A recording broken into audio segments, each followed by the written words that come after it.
3 John chapter number 1, verse 5. Beloved, thou doest faithfully whatsoever thou doest to the brethren and to strangers, which have borne witness of thy charity before the church, whom, if thou bring forward on their journey, after a godly sort, thou shalt do well, because that for his name's sake, meaning for the name of Christ, for his name's sake they went forth, taking nothing of the Gentiles. We therefore ought to receive such, that we might be fellow helpers to the truth. Basta. Hinigugma, ikaw nagabuha nga matinumanon sa bisan unsa nga imong ginabuha ngadto sa mga igsoon ug ngadto sa mga langyaw nga nagdala sa panghimatuod mahitungod sa imong gugma sa atubangan sa iglesia, kinsa kon imong pagikanon sa ilang panaw subay sa Dios no nga paagi ikaw makabuha sa maayo tungod ugal lang sa iyang ngalan sila nang lakaw nga wala nagadala og bisan unsa gikan sa mga hentel.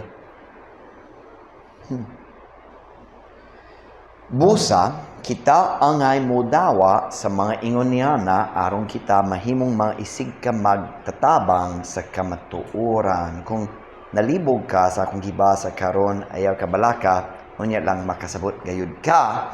So my message comes from verse number 8, fellow helpers to the truth. Isig ka magtatabang sa kamatuoran. Fellow helpers to the truth. Not of the truth, to the truth. Magampo na ta. Dayon ko mo makalingkod para sa mensahe karon. Father, would you please bless the message this evening? Thank you, Lord, for every person who's here, who's faithful in their place. I pray you'd bless them for it. Mga Ginong, ikaw tabang ka na mo karon, tabang nga na makatunan, o tabangi kami nga makasabot sa kamatuoran.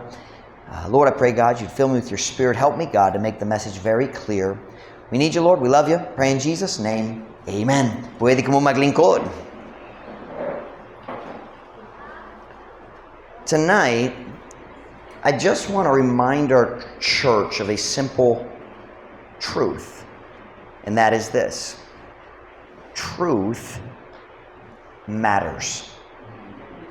Ang kamatuoran, unsa ba ang kamatuoran? Importante gyud na. Truth matters. Gapuyot ta sa kalibutan diin daghang Kristohanon nalimbongan na sa bakak. Nga English, the lie that love and unity are the most important things in Christianity. Naidaghang Kristohano nagdawa niya ng abakak, ang gugma o paghiyusa, mao ang pinaka-importante mga butang diha sa pagka-Kristohanon. They are wrong. Dili tinuod ka na. Ang gugma importante. Pero ang gugma, kinahanglan naggamot diha sa kamatuoran.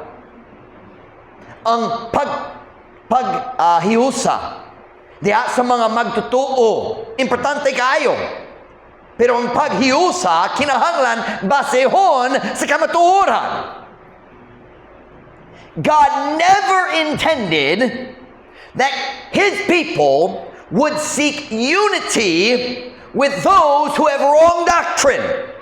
Ang Diyos wag yun nagtuyo nga kita mangita og understanding o ang paghiusa o ang companionship uban sa mga tao nga nasayop sa ilang doktrina. The book of 3 John, gisulat ni John, the Apostle John, the beloved disciple, siya nagsulat pod ang Gospel of John. Matthew, Mark, Luke, John, siya po nagsulat ni Ana. Pero dali sa katapusan sa Biblia, nagsulat siya tulo ka gamay nga episode, gamay nga sulat. Ang John chapter 1, 1 John, has 5 chapters. 2 John has only 1 chapter. And 3 John has only 1 chapter. I think it's 13 and 14 verses. Mubuk kayo. 2 John, 13 verses. And 3 John, 14 verses. Mubuk kayo. Pero dali sa 3 John, si John nagsulat nga to sa tawag nga ginganlan Gaius. G-A-I-U-S. Gaius. Let me put that on the board. I thought maybe I'd use the board tonight. Gaius. Si John nagsulat nga to ni Gaius. In 2 John pod, si John nagsulat nga to sa usat lang katao. 1 John is written to all believers. Pero nagsulat siya nga to ni Gaius. O si John nagdayeg ni Gaius tungod kay siya nagtabang sa mga magwawali o mga missionary nga miagi diha sa iyang lugar, sa iyang church. I think Gaius was a pastor, but I don't think it clearly says that. Go with me to 3 John chapter 1, verse 6. And John is talking here about preachers. We would call them itinerant preachers. Itinerant means maglibot-libot, mupista sila sa daghang laing churches. Verse 6, which have borne witness of thy charity before the church. Kanadali uska pangutana, he's saying, kini nga mga magwawali nga naghapit sa imong lugar, ikaw nagtabang kanila, ikaw nagpakita kanila sa gugma ni Kristo, og sila niabot sa among dapit, og nagyun na mo, kabayin sa imong gibuha alang nila. Which have borne witness of thy charity before the church, whom if thou bring forward on their journey after a godly sort, thou shalt do well. Nga, nagdala sa panghimatuod may tungod sa imong gugma, meaning Diyos nung gugma, kanang pulong charity, Diyos nung gugma, kanadali tawhanong gugma, may tungod sa imong gugma sa atubangan sa iglesia. Kinsa, kung imong pagikanon sa ilang panaw, subay sa Diyos nung nga paagi, ikaw makabuha sa maayo. Now, let me explain to you what's going on here. Sa diha, si Kristo bago pa ni balik sa langit, in the early days of the church, sa dihang apostles buhi pa, og nagbiyahe, nagwali sa mayang balita, nagsugod sa daghang churches, and niyan ang panahon na, you gotta understand, ang tanan taong naluwas, baby Christians pa. Kay bago pa naluwas, ang apostles, 3 years, uban ni Kristo. So, ang pinaka-mature nga Kristohanon, 3 years old lang sa iyang Kristohanong kinabuhi.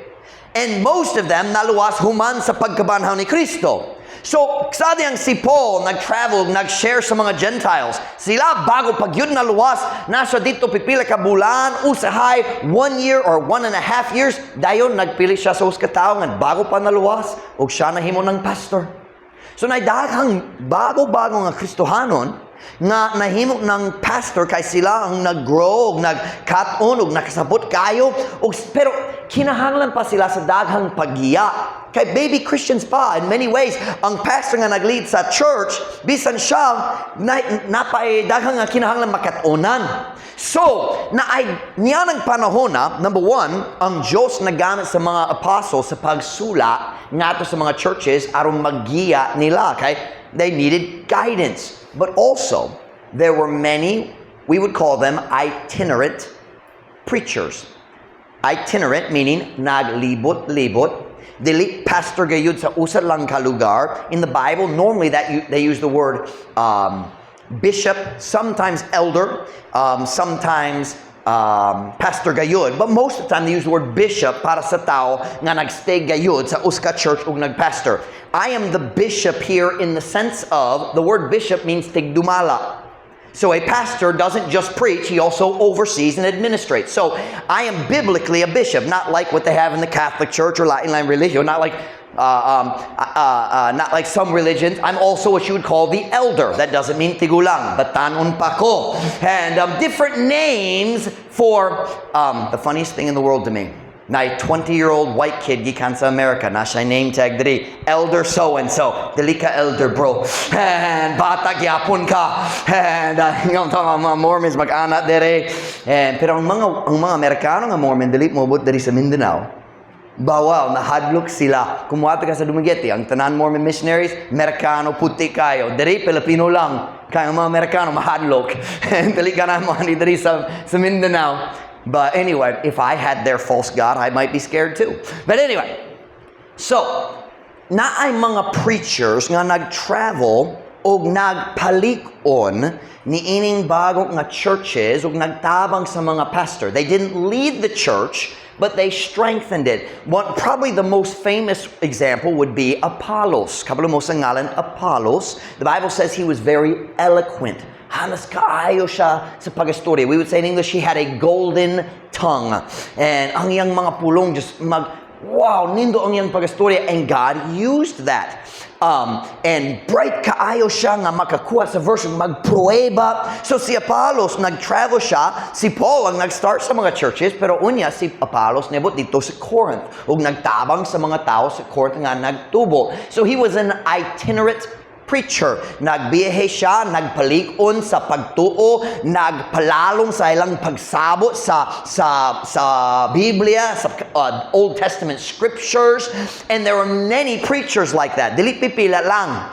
And in our text verse, si John nagistorya ngadto ni Gaius, kabay ni ining mga tao sama ni Apollos nga usahay naghapit sa iyang lugar. And John is praising him. Nagdaig si John ni Gaius kay kining mga maguwali, wala sila sweldo. Just naglakaw sa pagtulang. Kung naay offering, kung naay tabang, okay naman. Kung wala, gutom na lang. I mean, nagsalig lang sila sa Ginoo kanunay para sa ilang pagbiyahe, para sa ilang pagkaon. And Gaius, sa dihang ang tao niabot sa iyaha, he gave them a place to stay. And he fed them. Ug nag-atiman sa ilang kinahanglan. Murag ni hatag kanila sa love offering. This Sunday, si Brother Dapyawin moabot diri. And kami mo hatag kaniya sa love offering aron mag-cover sa tanan niyang expenses. Aron, kaya siya, dili gansi ang iyang bisita diri. Dili gansi ang iyang bisita diri. And in the same way, these preachers came. And Gaius, nagtabang nila nga financial.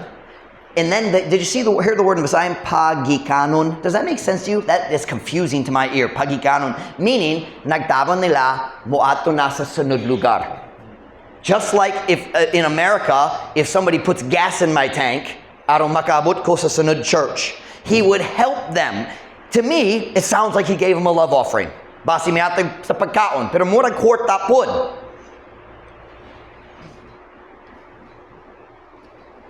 Ug si John nagingon ni Gaius, he says, kining mga tao nga gitabangan nimo, sila nag-study kabay nimo. Sila naghatag sa witness nga sa gugma sa Ginoo. And notice it used the word stranger in the verse before. Naay mga preacher niabot sa iyang lugar, wala na ilhan sa una. Pero nag-study sila, sakto gyud, nagpriyong iyang pagtuo, and he helped people he didn't even know. Nagtabang kanila aron makaato na ngato sa sunod. Let's look at verse 6 again. 3 John chapter 1, verse 6.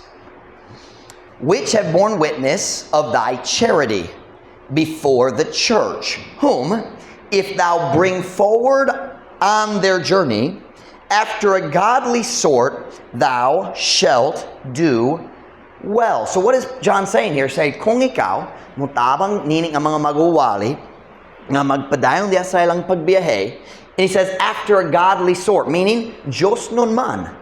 Subay sa kinaiya sa Diyos, ang pagtabang sa mga sulugoon sa Ginoo, nga nag-alagad, pinaagi sa pagwali sa pulong sa Diyos. Y'all see that there. It is godly, it is righteous for us to take care of God's men physically. In another place, Paul teaches the same thing. He says, kining mga maguwali, magtabang kaninyo sa espirituhanon. Dili ba angay kakamu magtabang kanila sa lawas nun, kinahanglan?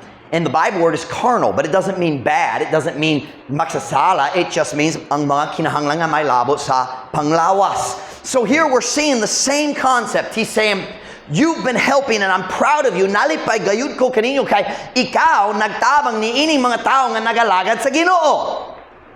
But I want you to notice something in verse 8. Go to verse 8. We therefore ought to receive such. Meaning, let me read it sign, busa kita angay mudawa sa mga ingon niyana. Ingon sa unsa man. Kanaang mga magawali, ang mga tao sama niyana. That we might be fellow helpers to the preachers. Is that what it says? Does it say the preachers?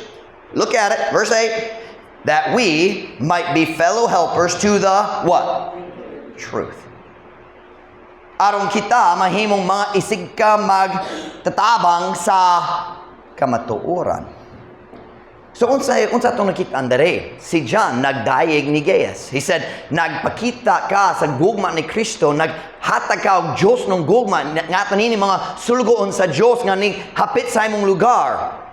But then he does not say, let me read my notes. I'm going to mess myself up there. He doesn't say here, kung kita mahigugma sa mga magawali, we will become helpers of the preachers. He doesn't say that. He says we might be fellow helpers of the truth. See, they're carrying the truth. Now, what does that tell you? If someone is not preaching the truth, then we should not help them. You understand what I'm saying? Kung naay tao nga nagtudlo sa mga butang nga dili tinuod, nga sa doktrina nga dili mag-uyon sa Biblia, dili angay nga kita mutabang kanila.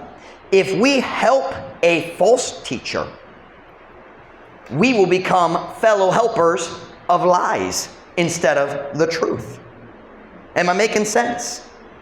It wasn't just the fact that Gaius was helping preachers. He was helping the right ones.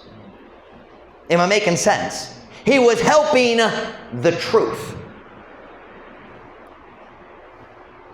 What that means is this. Ang atong Kristohanong nga gugma, kinahanglan, giyahan, o limitahan, pinaagi sa kamatuoran. Does that make sense? There are some people that we should not help because truth matters.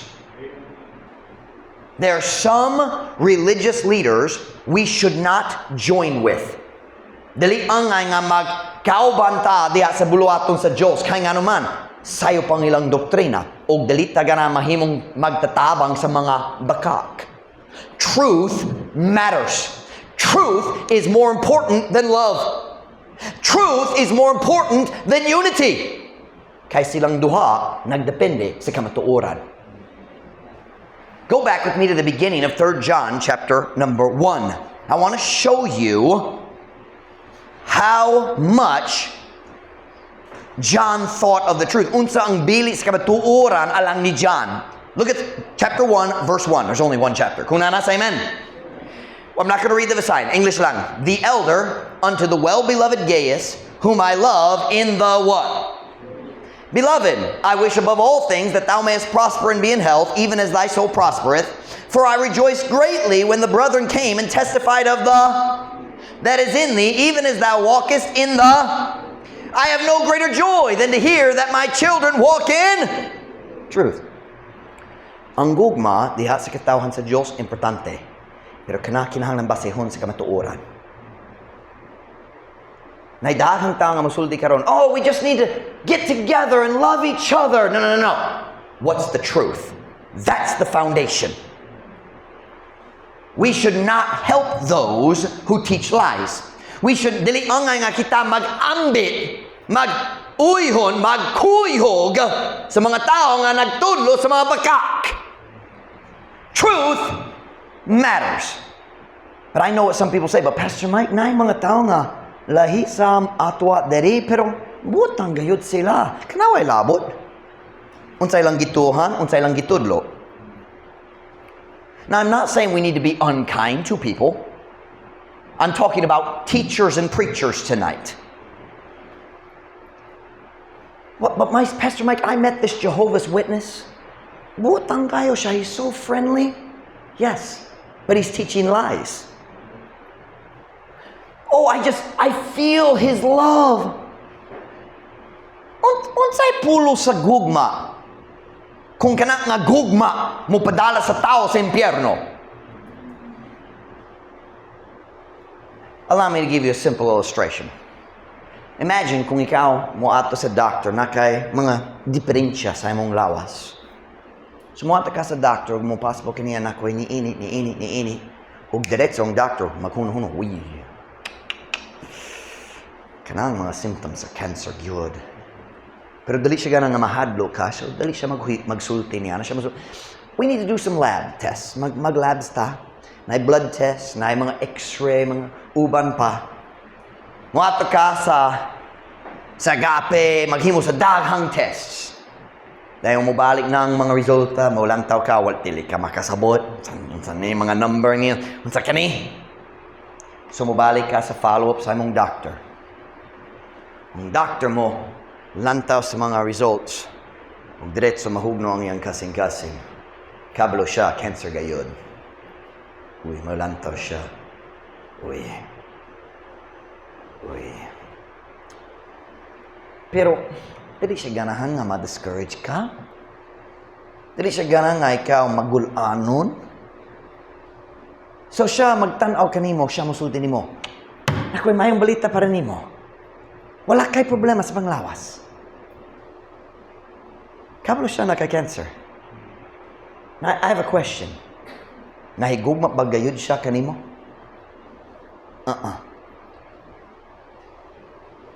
Kung wala ka kabalo nga naka-cancer, kana makapatay gihapon kanimo.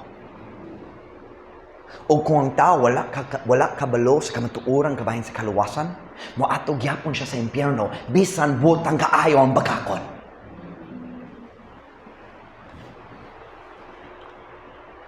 Kung naay tao nga nagtudlo sa mga bakak, if there are teachers who teach things that are not true, what is the proper attitude?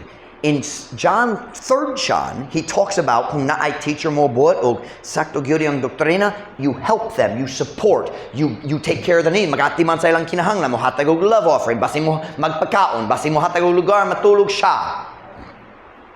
But unsa ang saktong buhaton alang na to? Kung naay tao nga magdul na to pero sayo piyang doktrina.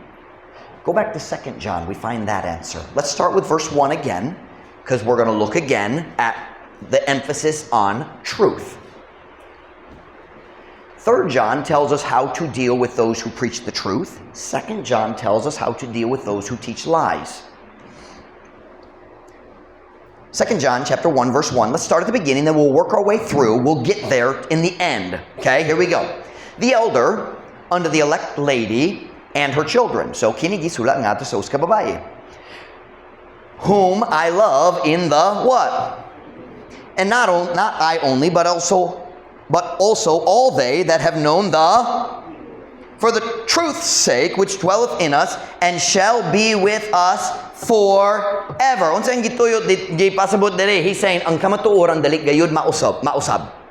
Permanente ang kamatuoran. Kung tinud gahapon, tinud gyapon karon. Verse 3, grace be with you and mercy and peace from God the Father and from the Lord Jesus Christ, the Son of the Father, in truth and what? Love. I rejoice greatly that I found of thy children walking in truth, as we have received a commandment from the Father. Notice we see it again, that connection, truth and love. Did you see it in verse 3? Truth and love. May I say very bluntly, without truth, you cannot truly love. Kung walay kamatuoran, dili mahimo nga tinod ang imong gugma. Kay ang gugma kinahanglan naay base, naay foundation. There's got to be truth. Look at verse 6. Skip down to verse 6. We just heard 4. Look at verse 6. And this is love, that we walk after his commandments. This is the commandment, that as ye have heard from the beginning, ye should walk in it. O kini ang gugma. Oh, here we go. Na definition diri sa gugma. Kini ang gugma nga kita maglakaw subay sa iyang mga kasuguan. Kini maong sugo nga ingon sa inyong nadungog gikan sa sinugdan kamo kinahanglan nga maglakaw dinhi niini. You listen to me now. You cannot separate love from the truth of God's word. Kauban sila hangtod sa kangturan. Dali mahibulag ang kamaturan ug tinuod nga gugma. Look at verse 7. For many deceivers are entered into the world, who confess not that Jesus Christ is come in the flesh. This is a deceiver and antichrist. Kita maghuno-huno, ang antichrist kana ang tao nga moabot human sa rapture, magdumala sa tibok kalibutan ug tinud kana siya ang antichrist. Pero nay daghang antichrist. The word anti means batok. Batok ni Kristo. Kay daghang mga mangingilad ang nakasalud sa kalibutan. So bisan niya ng panahon na mga tao nga namakak. Kinsa wala magsugid nga si Jesus Kristo mianhi diya sa unod. Kini usa ka mangingilad o usa ka antikristo. Now I want you to notice the warning. He's talking about truth and love. And then he says, kay kinahanglan ka makasabot na daghang bakakon na dari sa kalibutan. Many false teachers, daghang meaning nga magtutudlo, meaning nga magwawali. And then he tells us, when you meet a false teacher, here's what you do. Look at verse 10. If there come any unto you, and bring not this doctrine. That's coming from verse 7. Confess not that Jesus Christ is come in the flesh. I'll explain that in a minute. If there come any unto you and bring not this doctrine, the doctrine of Christ, receive him not into your house, neither bid him God speed. Kung adunay si bisang kinsa nga moanha kaninyo ug wala nagdala niini nga pagtulunan, niini nga doktrina, ayaw pagdawat kaniya ngadto sa inyong balay. Naglusod ko niini. Ni panghinauti siya nga palamposon sa Dios. Kinsa pagsabol palampos? Uswag? Pauswag? Do you know what he's saying? Don't tell him God bless you. That's strong. It's so good. We'll get to that in a minute. Nga naman ang gisulti ni Ana. But I want you to notice this doctrine. Kanana kastori kabayan the doctrine of Christ. Na nakoy simple nga pangutana. Nga naman si Kristo nagbiya sa langit, nagdawa sa kalawas, sama sa atua, tawhanon ng lawas, nga naman siya nianhi dari sa kalibutan, aron muluwas sa tao. Diba? Naghimo siya sa paagi nga ang mga tao maluwas. Kanang tibok katuyuan. The whole Old Testament, nagasturi kabayan sa Messiah nga moabot, aron mamatay sa cross, ug mobayad sa tanan natong sala, aron kita pwede maluwas. The doctrine of Christ. Let me stick with my notes. I want to say it exactly the way I have in my notes. Where are we here? The doctrine of Christ is all the truths about Jesus that are related to our salvation. The Christ is the promised Messiah. So, ang doktrina ni Kristo nga gihiskot dere, maong tanan kamatuoran may tungod ni Kristo nga may labot sa atong kaluwasan. Klaro ba? Why did Christ come? To seek and to save that which was lost. So listen to me very carefully. The doctrine of Christ is all about our salvation, who He is, what He did. So, kung naay tao nga nagtudlo sa bakak o mini nga doktrina kabayan sa kaluwasan, kanunay maong atake sa doktrina ni Kristo. Okay, allow me to illustrate. Kung naita mo sulti kanimo, ang pagtuo lang diya ni Kristo dili paigo. Kinahanglan ka mo dugong mudugang sa imong kaugalingong mayong buha aron maluwas na ka kana mga atake sa doktrina ni Kristo. What are they saying? They are saying ang sakripisyo, what am I doing wrong? Sakripisyo, sorry. Ang sakripisyo ni Kristo dili paigo na ay kulang kinahanglan ka mo tapal. You understand that? When someone says you have to add good works in order to be saved, ang pagtuo dili paigo para sa kaluwasan, he's attacking the sacrifice of Christ. He's saying ang iyang sakripisyo dili paigo na ay kulang o ikaw ang kinalamudugan. He has rejected the doctrine of Christ. That's what we're talking about here. He said, kung naay tao moabot o wala nagdalat ni ini nga doktrina, they're saying the sacrifice of Christ is not enough. You have to add. Hebrews 10:12. But this man, after he had offered one sacrifice for sins forever, sat down on the right hand of God.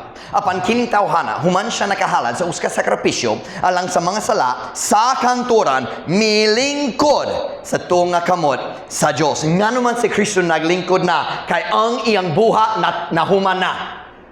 His work was done. Ang sakripisyo para sa sala sa tao humanan ha diya sa cross yang gisulti kini natapos na ug daghang makakon karon moduli mo musulti kinahanglan ka mo dugang kinahang dili paigo ang pagtuo ni Kristo lang kay kinahanglan pailaing kinahanglan buhaton nimo. They're attacking the sacrifice of Christ.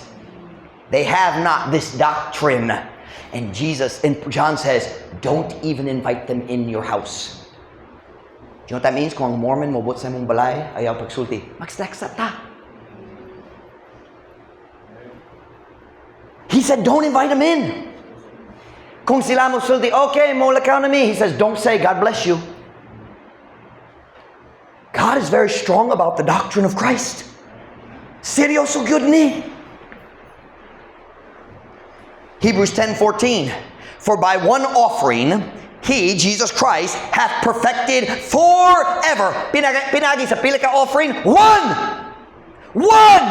For by one offering, He hath perfected forever them that are sanctified. Kay pinagi sa usa lang kahalad, siya nakahingpit. Kompleto na, nakahingpit sa kahangturan kanila nga mga gibalaan. Naluwas na, matarong na diya sa pananaw sa Diyos. Gipakamatarong ang sala gihinluan na hangtod sa kahangturan. Ang sakripisyo ni Kristo paigo na wala ay kinahanglan nga idugang. Hebrews 10:18. Now, where remission of these is, meaning of sins, there is no more offering for sin. Karon, hain anaa ang pagwala ni ini. Para na mas mayo ang pagpasaylo ni ini. Wala na halad alang sa sala. Why? It's already been forgiven when I got saved. Kompleto ang iyaha, dili ko kinahanglan modugang. After the sacrifice of Christ, no more sacrifices are needed. Dili akwa, dili imoa. How about this? Kung naay tao nga musulti, mahimo man na mawala ang imong kaluwasan. Kung dili ka magpadayo, mawala na ang imong kaluwasan. Kanaos ka atake sa doktrina ni Kristo. Because you know what they're saying once again? They're saying the sacrifice of Christ is enough to save you, but it's not enough to keep you saved forever. Siya may gahom nga muluwas nimo, pero ikaw kinahanglan magpabilin sa imong kaugalingong nga naluwas. It's an attack on the doctrine of Christ. Listen to this verse. Hebrews 7:25.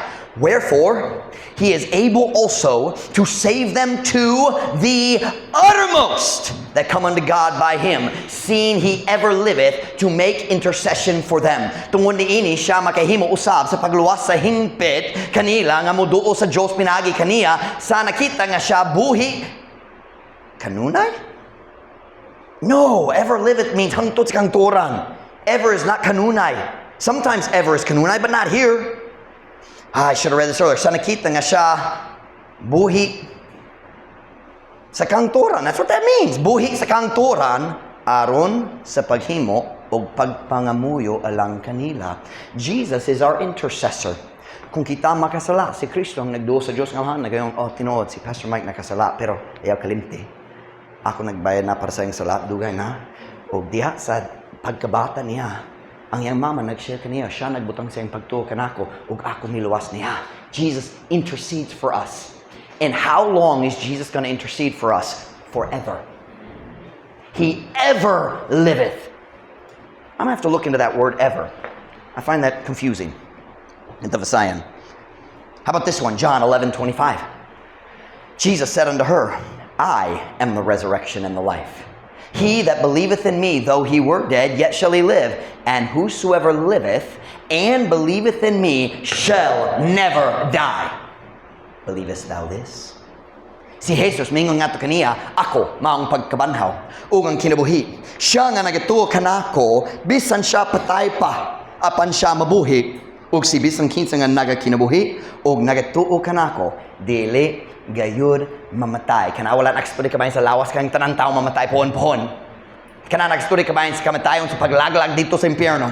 Shall, saman ko, where was I? Nawala. O si bisan kinsa nga nagakinabuhi ug nagatuo kanako, dili gayud mamatay, dili gayud malaglag. Nagatuo ba ikaw niini? To say that you have the power to lose your own salvation is to deny the power of the one who saved you. Ang pagangkon nga ikaw may gahom sa pagkawala ang imong kaluwas. I don't want to say that. Ikaw ang may gahom nga pagkawadan. I don't know. English lang. Kung magsulti ka, mahimo nga mawala akong kaluwasan tungod na ako. Naglimod ka sa gahom kaniya na miluwas nimo. Saying, you saved me, but you can't keep me saved. And Jesus said, I give unto them eternal life, and they shall never perish. John 10:27, my sheep hear my voice, and I know them, and they follow me. And I give unto them eternal life, and they shall never perish, neither shall any man pluck them out of my hand. Ang akong mga karnero naminaw sa akong tingog, ug ako nakaila kanila. Ug sila nagsunod kanako. Now notice, ako nakaila kanila. Kung naay tao nga musalikwa ni Kristo nining kinabuhiya o mamatay siya, kung siya mo atubang ni Kristo, si Kristo musulti kaniya, I never knew you. Here Jesus said, I know them. Kung naay tao may impyerno, si Kristo musulti, He will never say, sa una kaila ko nimo pero di na karon. No, I never knew you. Once saved, always saved. Once saved, always saved. Ang akong mga karnero naminaw sa akong tingog, ug ako nakaila kanila, ug sila nagsunod kanako, ug ako naghatag ngadto kanila og kinabuhing dayon. Kinsang mo hatag sa kinabuhing dayon? Si Jesus. Og sila dili gayud malaglag. Niya dunay tao nga makaagaw kanila gikan sa akong kamot. Sa tingong pulong agaw. Kana, di ba? When someone says you can lose your salvation, they are denying that Christ gives eternal life. Mahimo man nga mawala ang imong kaluwasan. So si Kristo nagsaad nga mohatag nako sa kinabuhing walay katapusan, pero siya may hatag nako sa kinabuhing naay katapusan. Buang! Nitapos na kana nga walay katapusan. Why, klaro! Pero dahil church magtulog niya na. And they take verses and they twist them. Mag-twist sa mga verse. And they take 1 John and they take verse and they say, see, if you do this, you're not saved. But it's totally backwards. 1 John is intended to give us assurance, not make us doubt. But the doctrine of losing salvation is an attack on the doctrine of Christ. It's saying, once again, His sacrifice is only enough for now. The rest depends on you. That's not a gift. That's utang. Apan ang regalo sa Diyos, ang gasa sa Diyos, na ang kinabuhing walay katapusan. Kung ako mohatag kanimo sa unsa ko, na ko'y cellphone dere. Kailan ba ako mohatag nimo sa cellphone? Pero sa sunod 10 years, matag bulan, kinahanglan ka mo bayad nako 500 pesos. Regalo ba? No, utang na. Utang na. Pero, mag-offer yapon ko kung ganahan ka. Okay.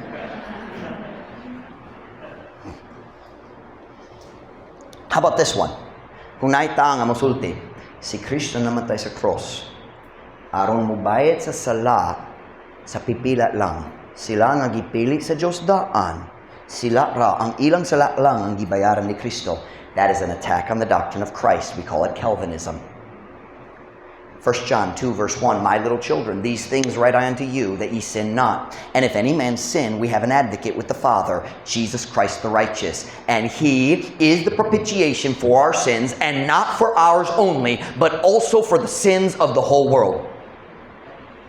How can you not understand that? Unsaon mahimo nga mas klaro? Ang akong gagmay nga mga anak, niini mga butang nga ako nagsulangan kaninyo, aron kamo dili magpakasala. Og kung adunay tao nga makasala, kita adunay manlalaban sa amahan. Si uban samahan or atubang nga samahan nalibog kog niya na gamay. Si Jesus Kristo ang matarong. Og siya, si Jesus Kristo, mao ang halad pasig uli, meaning ang hingpit nga sakripisyo nga madawa sa Ginoo para sa atong sala.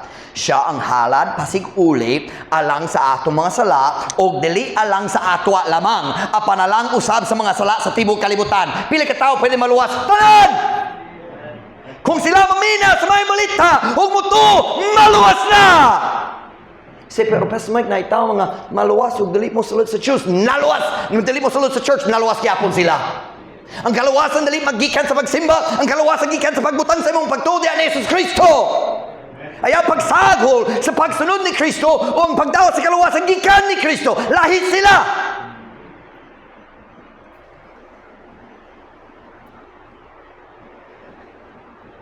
So, sa atong teksto karon, si John, ang Diyos, pinagi ni John, naghatag na to sa instruction kabayan sa mga tao nga mong tudlo sa mga bakak. And unsay gisulti sa Diyos nga ang saktong buhaton kung naay tao modul na to nga magtulo sa mga bakak. Go back to 2 John chapter 1. 2 John chapter 1. I told Mom Ruth tonight, I said, tonight I break my streak of preaching short sermons when you're in the nursery.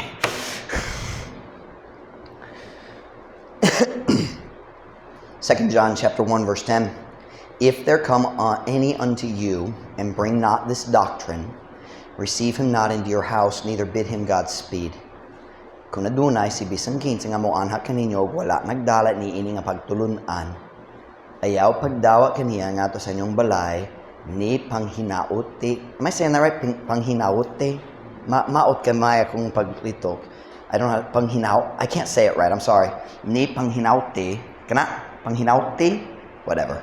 Siya nga palamposon sa Diyos. God says, if you meet a false teacher, don't even invite him in your house. Now listen to me. That means Baptist pastors should not fellowship with pastors who teach false doctrine. Natingala ko usahay sa mga Baptist doon na to. Saktong nilang doktrina, pero muato sila sa fellowship uban pastor sa laing mga church nga sayo pang doktrina. Why, klaro ang huna-huna. If I'm not supposed to invite him in my house, I probably am not supposed to go in their house. And I'm certainly not supposed to go to fellowship in their church. Do you know what else that means? That means we should not join with other religions, even for a good cause. Panaglitan. Kung na-I bill dito sa Congress sa Pilipinas, kung nagsulay sila maghimo sa abortion nga legal. Now, I'm against abortion. It's murder. Ang pagpatay sa baby, sulod sa TN, sa mama, baby gihapon. Kinsa mas inosente. I'm against abortion. It's murder. And by the way, it's illegal in the Philippines, but it happens a lot. I read an article, matag tuig sa Pilipinas, na 1,000 women kapin nga mamatay tungod sa mga sayop diha sa abortion, illegal abortions. So let's panaglitan. If they say, you know what, Naidakang babae, nagpatay sa ilang baby. So maghimok ta sa nga legal na, aron mas safe na. Then we can regulate the murder. And so big discussion, big debate dito sa Congress. Panaglitan ko ang tanan church, INC, Jehovah's Witness, Alliance, Assembly, ug ang tanan lain. Mormons, Katolika, silang tanan magsulti, we're going to have a big rally at the cultural center. And we're going to protest. And we're going to send a message to our congressmen. We won't be there. I will preach against it in my church. Dili ko magtingdog tapat sa tao na nagtulo sa mga bakak. You say, well, it's a good cause.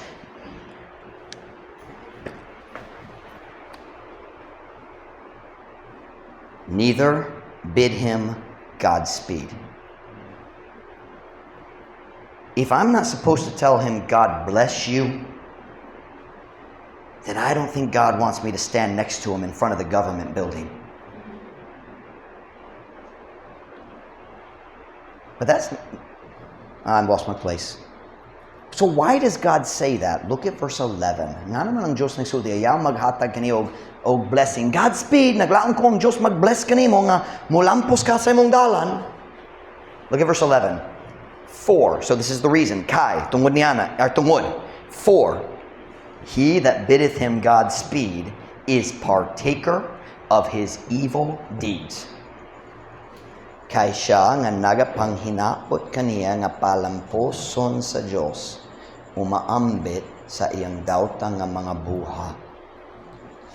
Pipila ka bulan ni labay na ay Coco Week diha sa jail. I forget what Coco means, but it's BJMP Jail Awareness Week or month or something. I forget. But they call it Coco, correctional something. I forget. Ug niana nga simana, nag-cancel sila sa tanan service provider. So dili ko makasulod ang magwali. So they canceled everybody. And I think Gary called me and told me on Wednesday morning. Si Gary nagtawag na ko, Pastor, gi-cancel ang tanan. Pero kina ang ilang gibuha sa jail. Naghimo sila sa schedule o naiusa ka adlaw nga gi-invite ang tanan service providers nga mosulod sa jail, and all in the same day the service providers could give a speech to the prisoners. But they didn't tell any of the service providers because they didn't really want us to come. But I'm glad they didn't, because I would not have gone. I will not stand next to the Catholic Church and the Mormon bishop or whoever else, or the Jehovah's Witness, whatever, and say, we're all trying to accomplish the same thing. No, we're not. We are different. You say, Pastor Mike, do you think we're better? No, I just believe the Bible's true. God's right, they're wrong. And God says, kung ikaw mag-bless kaniya, umaambit ka sa iyang daotang nga buha. Remember, Gary's friend Paul used to get frustrated with me because I would call the Jehovah's Witness a liar, because he was a lot bakakon. Siya nagsulti ako, nagbasa ko sa Tibok Biblia. I said, you've never read the King James Bible. Oh yes, I have read, nagbasa ko sa Tibok, imong Biblia. I've read the entire King James Bible. I said, really? He said, yes, many times. Really? I said, murag nag-English me kay Tagalog siya. I said, murag wag yun ka nagbasa sa book of Hezekiah. He said, yes, I have. I said, you've read the book of Hezekiah? Yes, the whole book, yes. I took my Bible and slid it across the table and said, please show me the book of Hezekiah.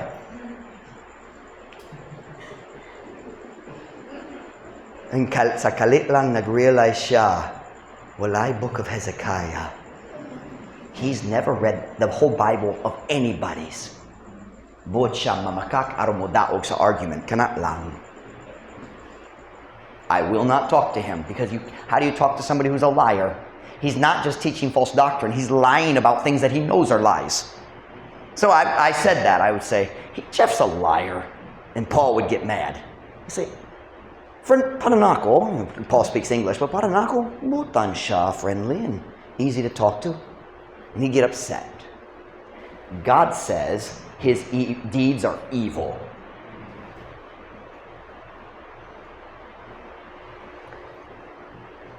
Hapit na ko human. Napay 50 points lang. Hapit na, hapit.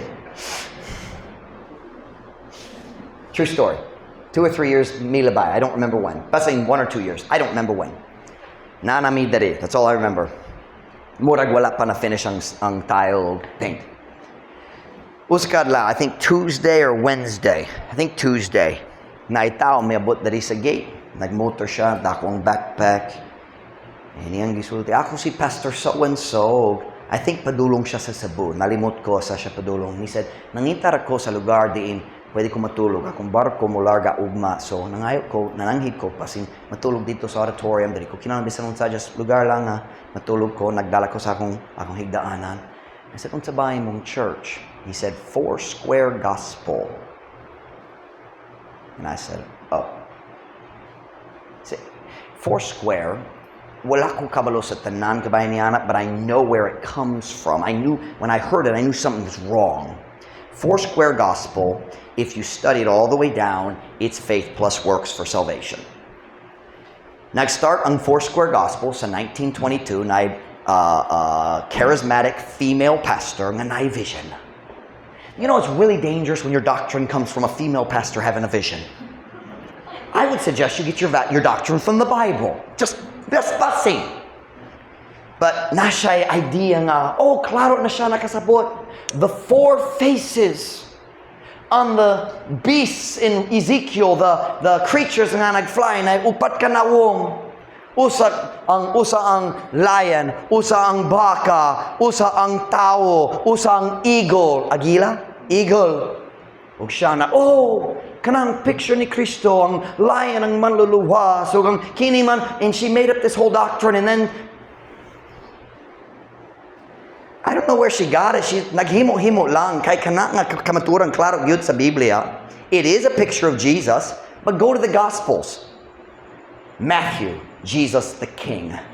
Mark, Jesus the suffering servant. Luke, Jesus the man. John, Jesus, God. In Ezekiel, lion, king of the beasts. Baka, servant. You take it out in the field and it serves you, and it's also used as a sacrifice.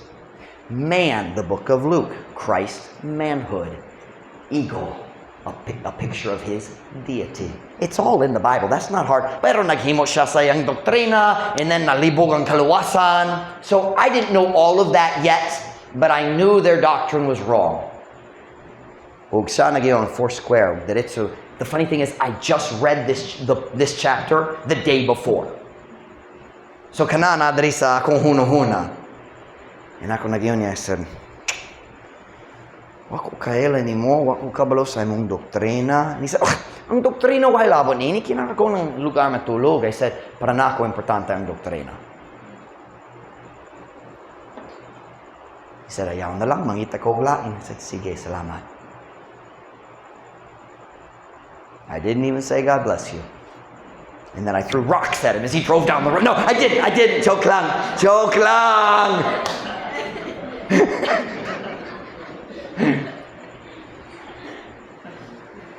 I'm just trying to show our church truth is more important than love and unity. In the world today, let me find my place. There's a common attitude among many Christians today that says this, well, kitang tanan nagalagad sa priyo nga Diyos, kinahanglan ta maghiusa alang sa gingharian sa Ginoo. No, we don't all serve the same God. No, we don't. Ang tao nga nagtudlo sa baka kabayang sa kaluwasan, wala nagaalagad sa akong Diyos. I don't hate them. Naglaom ko nga sila maluwas. But I'm not going to help them. I'm not going to fellowship with them.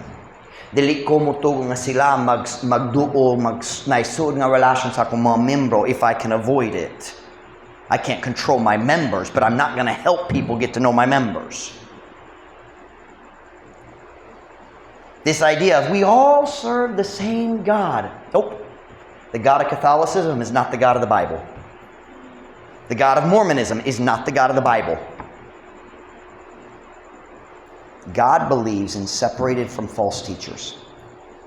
Siya nagsulti kung dili siya magdala sa tinong nga doktrina ni Kristo, ang ilang gibuha dawtan o di kaganahan mo ambit ni Ana. Jesus said in Matthew 15:14, "Let them alone. They be blind leaders of the blind. And if the blind lead the blind, both shall fall into the ditch." Pasagdi sila. Notice he didn't say argue with them. Ayaw pag-usik sa imong time sa pagdebate sa mga buangon. Kung tao dali ka na magkaton sa kamaturan diha sa suwaning pangitaang lain. Pasagdi sila. Sila buta nga mga pangulo sa mga buta. O kung ang buta, mangulo sa buta, silang duha, mga hulog nato sa kanal. Truth Baptist Church, importante ang gugma. Pero ang gugma, kinahanglan maggamot sa kamatuoran. Ang gugma nga walay kamatuoran, dili ang gugma gayud. So, unsa bang practical? Kaya kini para sa church, para sa pastor, just magpaklaro ko sa saktong hunahuna. So, unsay practical? Kinit man. Who have you been inviting in your home to teach you through YouTube? Waka kaila niya. Oh, pero nino ang iyang pagtulog kabahin sa pamilya. Pero unsay ang doktrina kabahin sa kaluwasan? Kung hiwi ang foundation, hiwi ang tibo oktore. Huwag mahulog, pohon-pohon.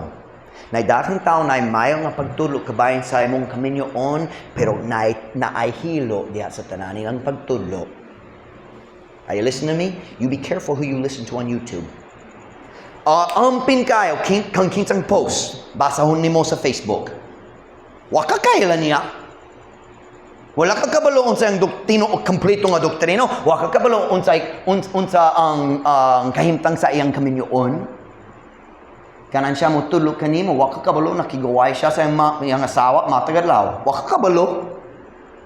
The reason God gives you a pastor is so you can watch his life.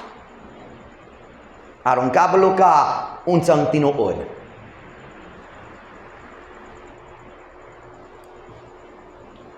Be careful what books you read.